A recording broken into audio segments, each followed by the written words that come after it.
Michaelia, Treasurer Jim Chalmers has been raked over the coals for encouraging families to have more babies because, of course, we've got so much cash to spend and babies are so cheap. Seriously?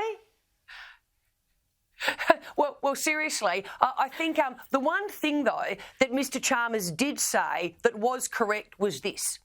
It's expensive to raise a child. Well, Mr Chalmers, you are correct, because under your government, food inflation 10%, housing 12%, electricity and gas 18 and 25% respectively. A person who has a mortgage of $750,000 paying an additional $24,000 a year because of the increase in the interest rates. So, Mr Chalmers, guess what? You were correct in saying it's expensive to raise a child. I mean, we'd always said life wasn't going to be easy under Mr Albanese. And guess what, Erin? We were right. You know what? It's the first time a former government has delivered. Well done, Michaelia, although I wish he hadn't, to be honest with you.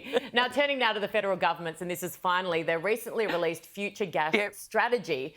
The Prime Minister has committed to using gas through to 2050 and beyond to reach net zero, but it's caused an internal bit of backlash with a number of backbenchers speaking out. It's just another thing that looks like a mess.